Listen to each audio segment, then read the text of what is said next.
Bienvenidos a Insure Voice.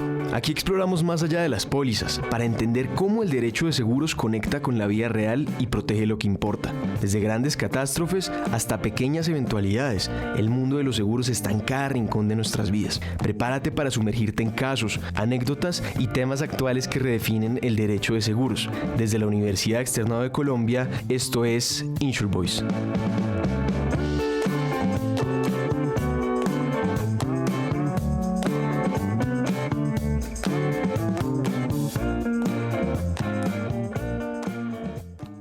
Con nosotros en Insure Voice tenemos el honor de contar con una de las figuras más influyentes en el derecho de seguros a nivel internacional. Hoy, Andrea Signorinho Barbat nos visita en el marco de las primeras jornadas en innovación, tecnología y sostenibilidad celebradas en la Universidad Externado de Colombia. Andrea es la actual directora del Posgrado Internacional en Derecho de Seguros de la Universidad de Montevideo.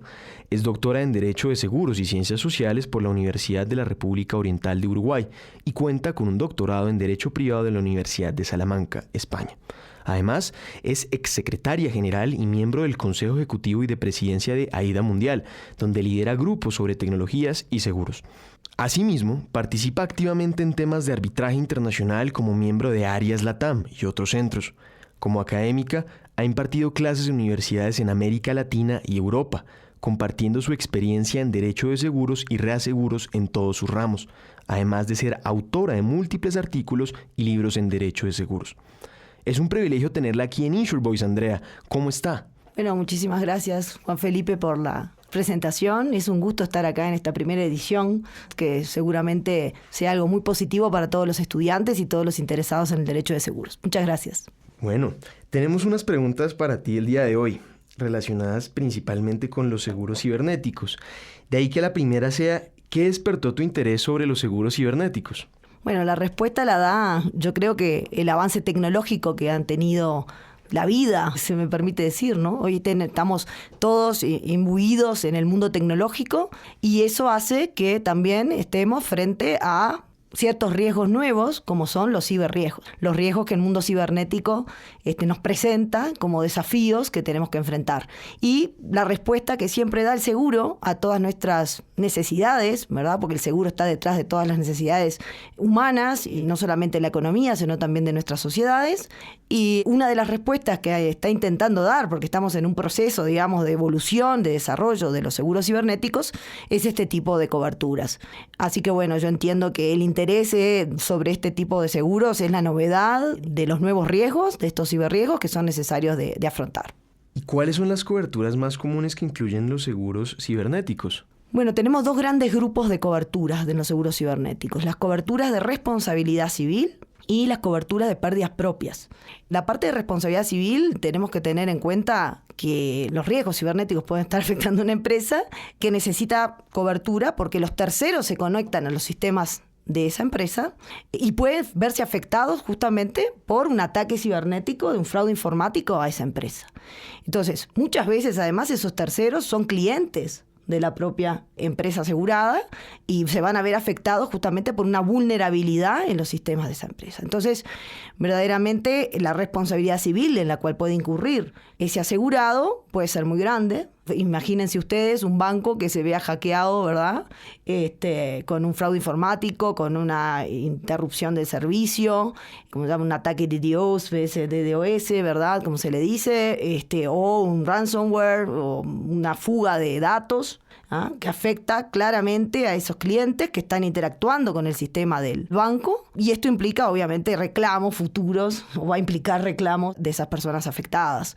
Entonces, digamos que uno de los grandes pilares de cobertura que tienen los seguros cibernéticos es justamente la responsabilidad civil. Otro gran problema que se tiene cuando se recibe un ataque informático, sobre todo a nivel empresarial, es que uno tiene que bajar la palanca, como digo yo. Muchas veces hay que bajar el sistema porque se tiene que ver cómo intentar que eso no se siga reproduciendo, que ese ataque de esa fuga de información no se siga produciendo, y entonces existe una pérdida de beneficios. claramente pérdida de beneficios, de ganancia o lucro cesante, como queramos llamarle, dependiendo de nuestras legislaciones. Y justamente el seguro cibernético también tiene esta cobertura de pérdida de ganancias. Obviamente con todo un sistema muy complejo, los seguros cibernéticos son pólizas altamente complejas, con muchas definiciones, con obviamente fórmulas para cómo determinar esa pérdida de ganancias y demás, porque es bastante complejo el tema. Y eso es muy importante, esa cobertura. Y otra cobertura importante también son los gastos, ¿verdad? Gastos de emergencia, porque uno a veces tiene que salir urgentemente a, como se dice, limpiar la imagen de la empresa que se vio afectada por ese ataque. Y tiene que salir a los medios, tiene que contratar personas especializadas que traten de justamente disminuir ese riesgo reputacional, ¿verdad? Y esa pérdida de imagen que se produce cuando uno recibe un ataque cibernético. También tenemos, por supuesto, seguros cibernéticos de hogar, ¿eh? Eso también se está desarrollando, este tema. Es muy común que tengamos ataques tipo phishing o ransomware también, es el famoso secuestro de datos en el que nos piden recompensa, y bueno, ahí vamos a ver que tiene algún tipo de complejidad el cómo resolver este tipo de ataques, pero bueno, tenemos también desarrollados o en desarrollo seguros cibernéticos para el hogar, ¿no? Porque todos sufrimos un trauma, verdaderamente, es muy traumático cuando uno recibe un ataque cibernético. Así que bueno, un poquito sería esas las coberturas. Muy interesante. Y teniendo en cuenta eso, ¿cuál es la dimensión social de los ciberriesgos y cómo impacta ello en los contratos de seguro? Acá estás introduciéndote en una clasificación que yo he desarrollado, efectos metodológicos, de las dimensiones de los ciberriesgos, porque para mí es tan amplio el tema de ciberriesgos que yo he intentado clasificarlos desde el punto de vista metodológico en 3 grandes dimensiones. La dimensión social, como tú mencionas, la dimensión funcional y la dimensión ética. La dimensión social, que es, yo te diría, la que abarca de una manera más cómoda los seguros cibernéticos, ¿verdad? Que la cubren de una manera más fluida, digamos así, son directamente los riesgos a los que está sometido el consumidor asegurado, en nuestro caso, ¿no? Vienen siendo el tema de protección de datos, seguridad de los datos, vulnerabilidad también de información en general, que está favorecido justamente por el fluido intercambio de datos que solemos tener, ¿verdad? Ese intercambio de datos es lo que está protegido en definitiva por el seguro cibernético y es lo que está atacado en primer lugar por ese riesgo cibernético en su dimensión social. O sea, lo que afecta todos los riesgos que el mundo cibernético, ¿verdad?, presenta para el asegurado en sí, para el consumidor asegurado. Un poco lo que hemos venido hablando, ¿verdad? Responsabilidad civil y también, bueno, secuestro de sus datos, en fin, toda la gran gama de fraudes informáticos, porque ya no es simplemente un hackeo, hoy estamos ante fraudes informáticos que pueden ser realizados por una persona aislada que se dedica a eso porque le divierte o por realmente una organización que se dedica a este tipo de actividades, ¿no? Existe toda una dark web en el cual intercambian los hackers sus mejores prácticas para ver cómo vulneramos a la sociedad, ¿verdad? Así como la tecnología se puede utilizar para bien, se puede utilizar para mal, y en eso es a lo que nos estamos enfrentando. Entonces esa dimensión social es la que puede ser más naturalmente abarcada por las coberturas de seguros, porque como todos sabemos, el seguro no puede dar más de lo que sus bases técnicas le permiten. El seguro tiene que estar relacionado con riesgos que sean asegurables. Los riesgos para ser asegurables tienen que tener ciertas características, una de las cuales es que sea dimensionable, tasable, medible, y justamente el riesgo cibernético, el problema que tiene, uno de los grandes problemas es ese, que es tan amplio que muchas veces es difícil de dimensionar y evoluciona constantemente. Entonces podemos dimensionar ese riesgo en su función social, digamos, en su dimensión social, para tratar de cubrir a ese consumidor asegurado, o si no es un consumidor, porque ustedes saben que también podemos estar frente a un asegurado que no sea consumidor. Eso depende un poco de nuestras legislaciones, pero también de si consideramos al empresario consumidor o no, seguro de grandes riesgos. Bueno, estamos entrando en otros temas, ¿verdad?, que será para otro día. Pero bueno, yo te diría que la dimensión social, en definitiva, es esa la que supone los ciberriesgos que atacan al propio consumidor asegurado. Muchas gracias. Y esa clasificación nos parece muy interesante. ¿Podría describirnos la dimensión ética y cómo ello afecta a la industria del seguro? Bueno, la dimensión ética es la dimensión tal vez más importante de los riesgos cibernéticos en mi concepto. Es la dimensión que abarca justamente los aspectos éticos que afectan a la humanidad cuando estamos en el desarrollo de las tecnologías. Ustedes saben que cuando uno desarrolla, por ejemplo, tecnologías que implican inteligencia artificial, algoritmos, ¿verdad?, que incluyen algoritmos obviamente que están en la base del desarrollo de ese tipo de sistemas, podemos tener problemas de sesgos, sesgos intencionales o sesgos históricos que afectan a esos algoritmos y por los cuales el algoritmo, que es una secuencia lógica de pasos, ¿no? Reglas que se le colocan al sistema para que responda de cierta manera, para decirlo de una manera fácil, A más B es C, y así responde el algoritmo, puede quedarse con datos, por ejemplo, de ese asegurado que están desactualizados. Te pongo un ejemplo sencillo. Un asegurado que en algún momento tuvo una enfermedad, por ejemplo, un cáncer, pero hoy ya está redimido ese cáncer y podría ser asegurable, ¿verdad? Hoy estamos frente a, por ejemplo, en Chile, una ley de olvido oncológico. Alguien tuvo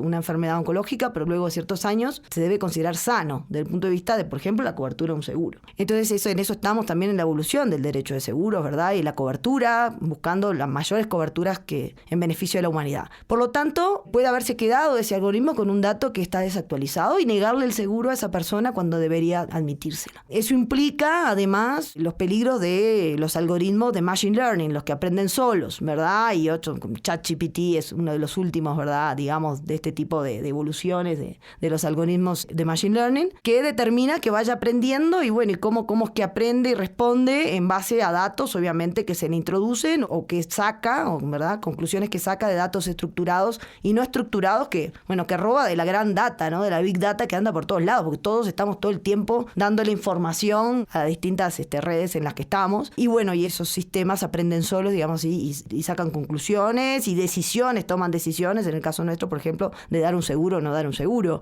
Y entonces hay que tener cuidado que eso no implique que la elaboración de ese sistema determine, por ejemplo, que algunos grupos vulnerables, como pueden ser gente con discapacidad o menores de edad de ciertos contextos vulnerables o personas directamente de ciertas razas o demás, sean discriminadas por el algoritmo. Estas cosas pasan, esas cosas pasaron, y es por eso que hoy en la Unión Europea estamos frente a una ley, como se le dice, de inteligencia artificial. En realidad es un reglamento. Ustedes saben, los reglamentos, estos son de aplicación directa, no son como las directivas que tienen que ser internalizadas por una ley nacional en cada país en Europa, por el cual se han clasificado los sistemas de inteligencia artificial en sistemas de riesgo inaceptable, alto riesgo, riesgo aceptable y sin riesgo, digamos así. ¿Por qué? Para tratar de evitar que se manejen sistemas que causan discriminaciones para la humanidad, en definitiva. Bueno, ¿cómo los seguros pueden enfrentar esta dimensión? Que era un poco la pregunta. Bueno, yo entiendo que no. Que los seguros, esto escapa a la cobertura de un seguro, debe ser abordado por políticas de gobierno, ¿verdad? De los estados, tal como está sucediendo en Europa y como sé que también ustedes tienen, ¿verdad? Reglamentaciones, leyes que regulan estos temas éticos de la inteligencia artificial. Y teniendo en cuenta la dimensión funcional que no hemos abordado, ¿cómo podrían las aseguradoras gestionar sus propias operaciones para evitar ser vulnerables en todo este contexto de riesgos cibernéticos? Bueno, ahí estamos entrando en la dimensión funcional. La dimensión funcional es propiamente la que puede afectar la gestión de la compañía de seguros, en nuestro caso, o podría aplicarse a cualquier empresa. Y eso pasa por justamente la gestión de los riesgos de la empresa. Estamos en la era del gobierno corporativo, en el cual la propia empresa tiene que justamente gestionar sus riesgos, diferentes riesgos que las distintas reglamentaciones en cada país clasifican, desde un riesgo crediticio, de mercado, de liquidez, riesgos de seguros, en el caso de aseguradora, riesgo reputacional, riesgo operativo, una cantidad de riesgos, pero en general la tecnología, eso sucede por lo menos en Uruguay, está definido como un estándar que debe ser especialmente gestionado por la compañía aseguradora como un estándar central de su negocio. O sea, tiene que tener una gestión separada dentro de la alta gerencia, digamos así, porque la vulnerabilidad a la cual se puede exponer una empresa aseguradora cuando tiene una vulnerabilidad de datos, por ejemplo, de sus asegurados, es muy elevada y merece tener entonces una atención principal dentro del negocio, ¿verdad? Y la gestión propiamente de la aseguradora. Como les digo, en Uruguay se maneja una metodología de inspección, digamos así, de contralor que hace la Superintendencia de Servicios Financieros, que es nuestro órgano de contralor, a las compañías de seguros. Se llama metodología CERT, la C es por gobierno corporativo, la E es por la parte económica y solvencia, la R gestión de riesgos y la T tecnología, ¿verdad? Entonces la tecnología es un estándar especialmente supervisado justamente por los riesgos que implica. ¿Cómo puede el seguro ayudar en esta función? Bueno, un poco de costado, digamos así. No es justamente cómo atacar, digamos, la dimensión funcional de los ciberriesgos, es gestionando la tecnología como parte central de la gestión de la empresa de seguros. Pero podríamos tener ayuda de un seguro cibernético, sobre todo en la parte del riesgo reputacional o de imagen, ¿verdad? Podríamos tener allí una cobertura de los seguros cibernéticos, porque evidentemente si tuviéramos una fuga de información o de datos por un ataque cibernético, pero en una aseguradora tendríamos que salir rápidamente a tratar de que la imagen de la compañía no quede muy bien dibujada. Además de, por supuesto, tomar medidas internas y todo lo demás. Yo conozco el caso de una aseguradora grande, ha trascendido en Europa, incluso estuve en un congreso en el que estaba sentada al lado del jefe de seguridad de esa empresa y lo contó, así que se puede decir a viva voz, que dijo, bueno, tuvimos un ataque cibernético un viernes previo a un feriado, que el sábado era laborable, pero ellos trabajan, pero era un feriado, y entonces a última hora hubo una fuga de información de datos. Y tuvieron que hacer un cónclave, digamos, dentro de la empresa para ver cómo gestionaban esto, si salían a decirle a viva voz a sus asegurados que habían tenido este problema o no. Se tomó la decisión de que sí y se le comentó a los asegurados y bueno, por suerte no tuvieron una gran fuga de información, pero también son decisiones estratégicas que la empresa tiene que tomar dentro de ese contexto.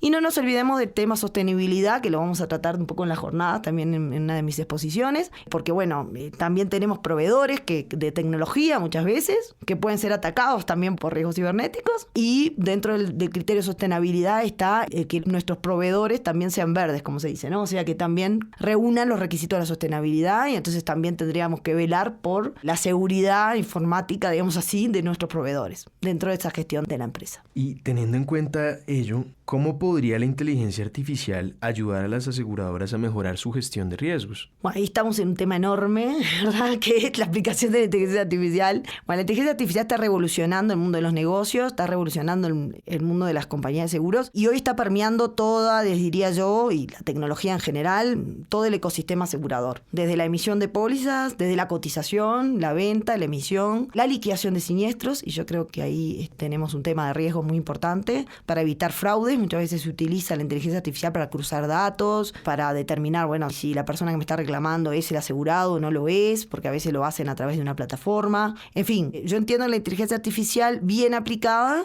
puede llevar, evidentemente, a un cruzamiento de datos interesante para determinar bases de datos de personas fraudulentas, para determinar, bueno, si una persona es asegurable o no, en la parte de suscripción también. Así que te diría que la inteligencia artificial, como te digo, que sea un medio y no un fin, ¿no? O sea, que sea un medio que nos sirva para mejorar nuestra gestión, es algo que abarca todo el ecosistema asegurador, ¿verdad? Estamos en desarrollo y tenemos también, por supuesto, esos desafíos éticos y bueno, y de todo este tema de seguridad de datos y demás que está siendo estudiado, te diría yo, en el mundo asegurador. Eso también, con ocasión de esa explicación, nos surge otra pregunta. ¿Y qué tipo de incidentes cibernéticos son más difíciles de asegurar y por qué? Sí, eso está bastante, no te diría estudiado, porque todos los días, como yo te decía, evolucionan los incidentes cibernéticos. Son muy creativos ¿no? ¿Verdad?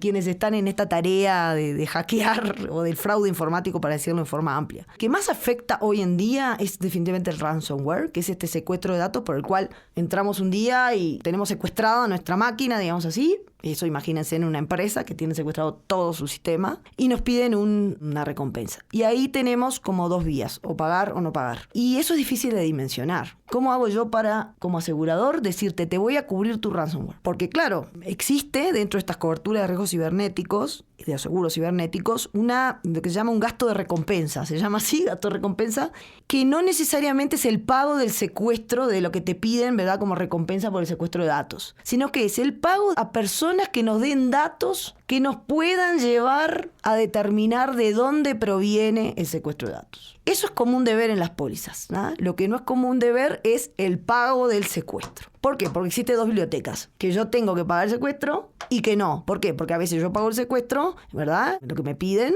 y sigo secuestrada, porque ¿quién me garantiza a mí que el fraudulento, el que cometió el fraude informático, me va a mí devolver mis datos? Si él está feliz y contento con los datos y tiene todo de ganar. Entonces, yo creo que ese es un riesgo muy difícil que las compañías de seguros, por más que por ahí he visto y en alguna conferencia que se dice yo la verdad que las pólizas en las que he contribuido no se cubre ese tipo de riesgos, justamente porque no son dimensionables, no se sabe hasta dónde va a llegar, pero sí el pago de recompensa de quién nos pueda dar datos para llegar ahí y poder atacar o llegar a quien comete al delincuente, digamos así. Porque tú sabes que en Uruguay ahora recientemente hemos dictado una ley de ciberseguridad en la que hemos penalizado una cantidad de delitos informáticos y bueno, y también en esa ley se incluye la educación, muy importante, una campaña educativa que tiene que desarrollar el gobierno de educación a la población, porque muchas veces más del 50% de los ataques provienen de los propios descuidos. Eso hay por ahí una encuesta de SX Loyalty, que bueno, que dice estos datos, por la propia error humano. ¿verdad? El error humano,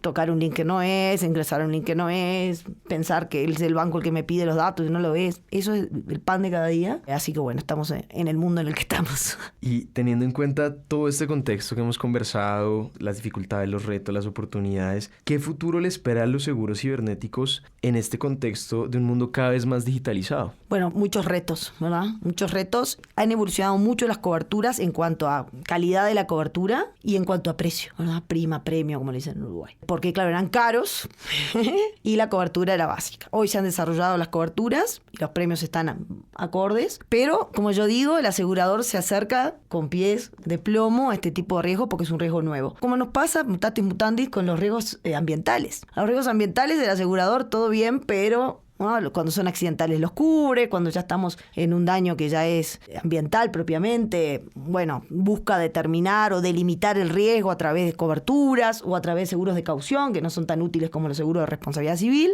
porque son riesgos que, si bien no son nuevos, todo el tiempo tienen novedad también. ¿Por qué? Porque los riesgos evolucionan también en el tema ambiental, también con las crisis climáticas y todo lo demás. Así que son riesgos nuevos, como nos pasó con la nanotecnología, ¿verdad? En la que, bueno, el asegurador todavía no tiene, te diría, bien determinado cuál es el alcance de los riesgos que pueden estar implicados en la nanotecnología. Tú sabes que la nanotecnología es la aplicación justamente de las nanopartículas a materiales, lo cual altera la estructura física y química de esos materiales, y es por eso que, por ejemplo, los trajes de los bomberos no se incendian, o los smartphones no se mojan, o bueno, los que hacemos deporte, las dry fits. Eso es una evolución de la nanotecnología, y todavía no se sabe bien cuáles son las consecuencias de la utilización masiva de ese tipo de tecnologías. Y sin embargo, el asegurador evidentemente está cubriendo a ese productor o a ese fabricante que saca productos con nanotecnología. ¿Por qué? Porque tiene que acompañar las necesidades del asegurado y de la economía en general y de la sociedad, y por lo tanto se arriesga con cierta valentía a cubrir ese tipo de riesgos, y esto es lo que pasa con los seguros cibernéticos. Estudia el riesgo, el asegurador sigue estudiando los riesgos. Ya vimos que hay fondos que se dedican a estudiar la tecnología, que están fomentados por aseguradoras, laboratorios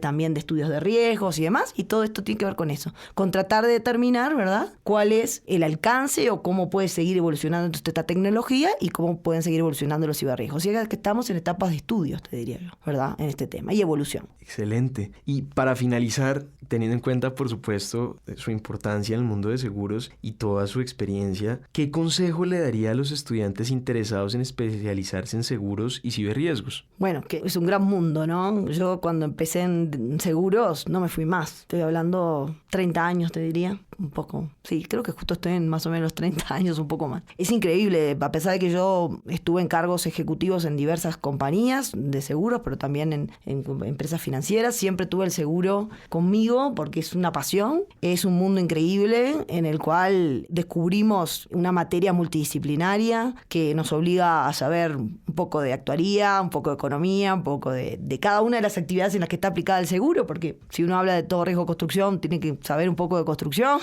Si uno habla de riesgos informáticos, tienen que entender un poco la tecnología que está detrás de todo esto. Así que es un mundo fascinante. Y los ciberriesgos, yo le diría a los estudiantes que nos ayuden, ¿verdad? Que sigan desarrollando este tipo de ideas, o así como yo me he animado académicamente a hablar de las dimensiones de los ciberriesgos, seguir desarrollando estos temas para tratar de que también el contrato de seguros, que es un contrato altamente complejo, justamente por los sustentos técnicos que muchas veces pasan al papel, ¿verdad? Y nuestras pólizas son complejas porque tienen sustentos técnicos importantes, sean más fáciles, si se quiere, o más amigables con el asegurado también. Tenemos que seguir investigando, tenemos que seguir tratando de que el contrato de seguros pueda cubrir, por ejemplo, este tipo de riesgos nuevos o con novedades, porque van a ser siempre nuevos, y abarcar con profundidad también académica y profesional este tipo de temas. Así que nada, invitarlos a todos a que ingresen al mundo de los seguros, que es un mundo fascinante, y mezclado con tecnología, ni les digo, ¿no? Hoy los estudiantes todos están con tecnología, estamos todos con la tecnología en nuestras vidas, estamos expuestos a ciberriesgos y tenemos en el seguro un aliado fundamental que creo que nos puede ayudar muchísimo a nuestra vida en general tecnológica, ¿verdad? A enfrentarla. Muchas gracias, Andrea. Creo que de nuestra conversación se resalta no solo la importancia del tema, sino que la discusión hasta ahora empieza.